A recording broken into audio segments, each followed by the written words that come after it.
8 plus 5, 13 sir. 5 plus 2, 7 sir. 13 plus 7, 20 sir. Very good. Super.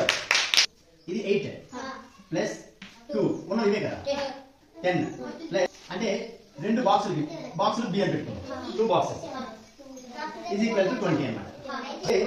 ఇది ఎంతది 10 plus 2b is equal to 20.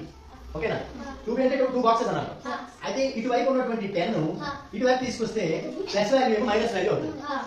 So 2b is equal to 20 ఇది ఇటువైపు తీసుకొస్తే ఏమవుతుంది minus 10 అవుతుంది.